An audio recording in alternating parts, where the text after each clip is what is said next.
নমস্কার বন্ধুরা, WB GK জিনিয়াসে সকলকে স্বাগত জানাই।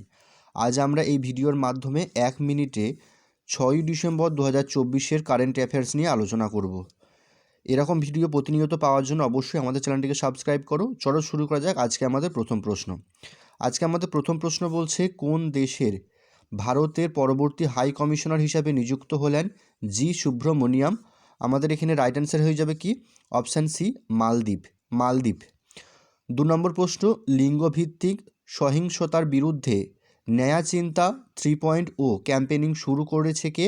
আমাদের এখানে রাইট অ্যান্সার হয়ে যাবে অপশান ডি, শিবনাথ সিং চৌহান। 3 নম্বর প্রশ্ন, আর্মি ডে প্যারেড 2025 হোস্ট করেছে কোন শহর? আমাদের এখানে রাইট অ্যান্সার হয়ে যাবে অপশান এ, পুনে। কোন দেশের নতুন প্রেসিডেন্ট হিসাবে নিযুক্ত হলেন ওয়ামান্ডু অরসি? আমাদের এখানে রাইট অ্যান্সার হয়ে যাবে কি? Option A, Uruguay. 5 নম্বর প্রশ্ন, ইন্টারন্যাশনাল ট্যুরিজম মাঠ 2024 শুরু হয়েছে কোথায়? আমাদের এখানে রাইট অ্যান্সার হয়ে যাবে অপশান বি, কাজিরাঙ্গা। 6 নম্বর প্রশ্ন, কোন সালে সূর্যায়ন নামে তার পরবর্তী শুক্র কক্ষপথে স্যাটেলাইট মিশনের জন্য ভারত সরকারের কাছে অনুমোদন পেয়েছে ইসরো? আমাদের এখানে রাইট অ্যান্সার হয়ে যাবে অপশান এ, 2028। 7 নম্বর প্রশ্ন, Indian global forum flagship middle east and Africa 2024 খোলা হয়েছে কোথায়? আমাদের এখানে রাইট অ্যান্সার হয়ে যাবে অপশান বি, দুবাই।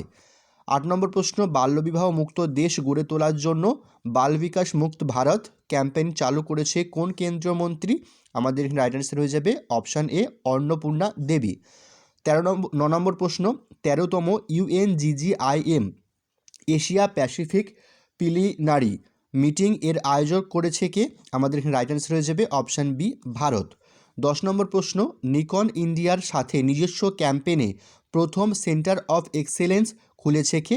আমাদের এখানে রাইট অ্যান্সার হয়ে যাবে অপশান সি, IIT হায়দ্রাবাদ। এই ছিল আজকে 10টা প্রশ্ন। এরকম প্রশ্ন আরও পেতে অবশ্যই আমাদের চ্যানেলটিকে সাবস্ক্রাইব করো। ধন্যবাদ।